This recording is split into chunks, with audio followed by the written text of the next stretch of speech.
American politics is a lot like your cable package. Think about it. You're stuck with a handful of providers, each offering a bundle of channels you didn't necessarily ask for. You end up paying for a bunch of stuff you don't even watch, just to get the few channels you actually want. In politics, we're presented with two main options, and let's be honest, neither is particularly great. It often feels like we're choosing between the lesser of two evils, but you still have to pick one. You walk into that voting booth, feeling like you're holding your nose and hoping for the best. On one side, Democrats promise solar powered everything, a green utopia where everyone drives electric cars and recycles religiously. On the other, Republicans think tax cuts and patriotism solve all, believing that lower taxes will magically fix the economy and waving the flag hard enough will solve all our problems. It's a political spork. It tries to be both a fork and a spoon, but excels at neither.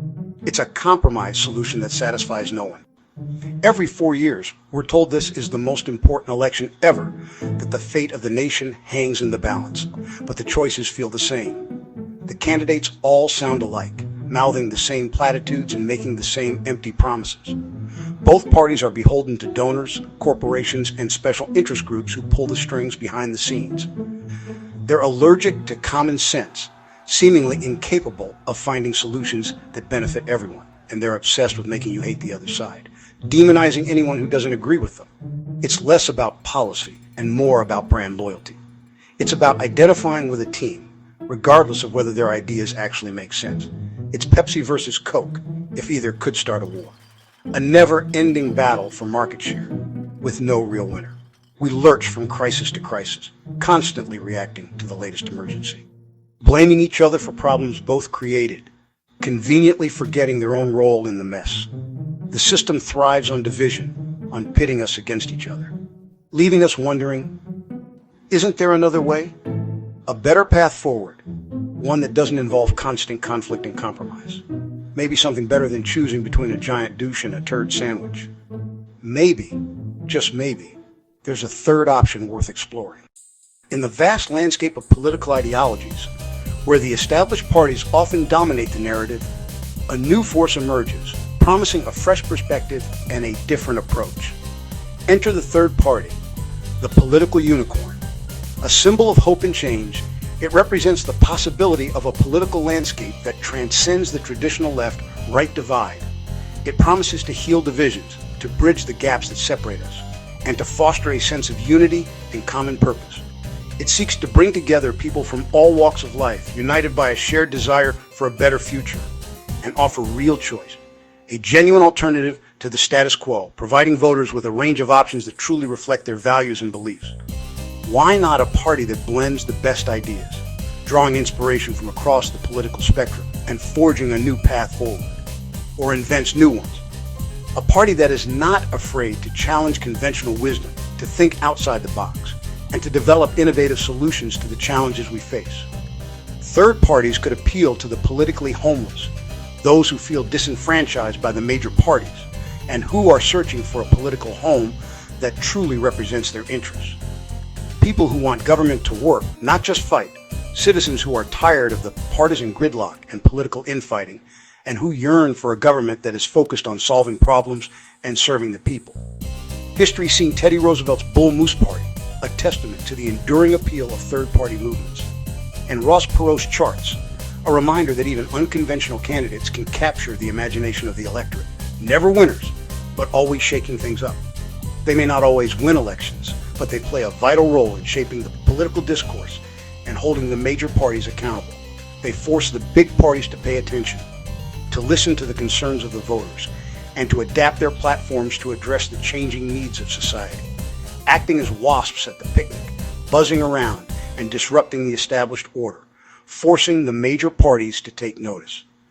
The dream, a third party that's not just a protest vote, a fleeting expression of discontent, but a real contender, a force to be reckoned with, capable of winning elections and shaping the future of our nation.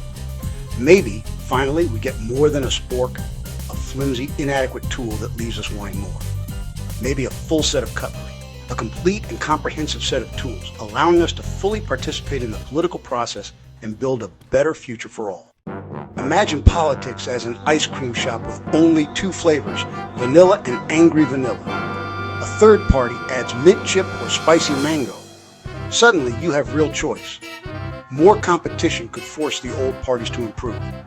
Third parties are nimble, testing bold ideas before the big ships dare. Women's suffrage, abolition, direct election of senators, all started as fringe ideas. A third party could break gridlock, forcing compromise and coalition building. It could re-engage millions who feel unrepresented, boosting turnout and hope.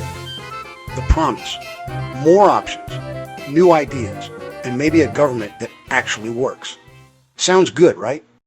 But there's a catch, a significant one that often gets overlooked when discussing the potential of third parties in our political system.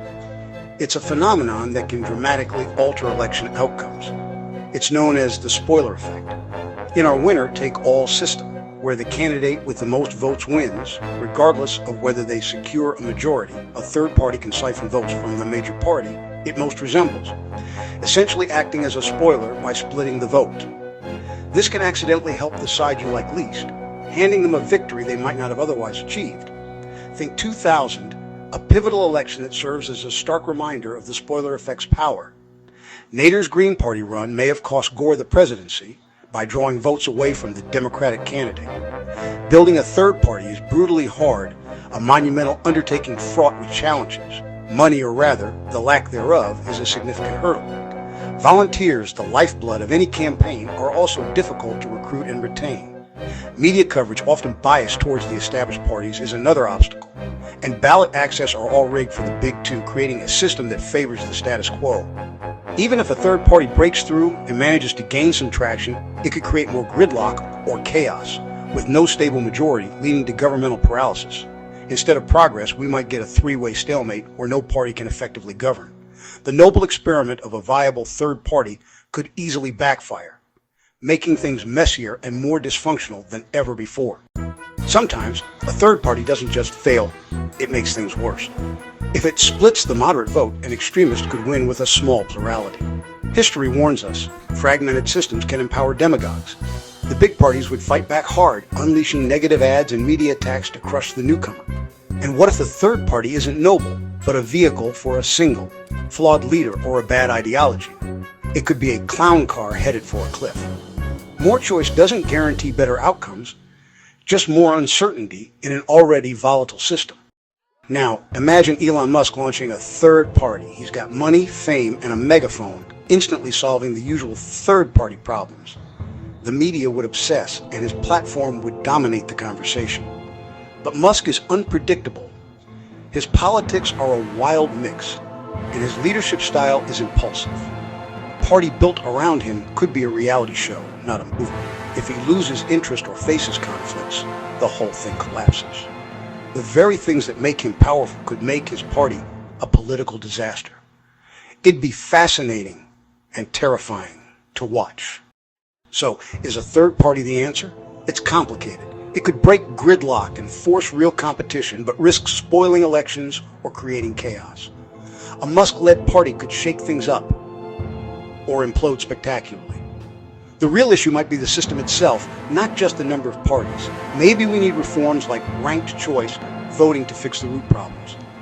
Until then, the third-party dream remains a risky, tantalizing, deeply American idea. Is it hope for a better future or just more political theater? Probably both, and it'd make for great TV.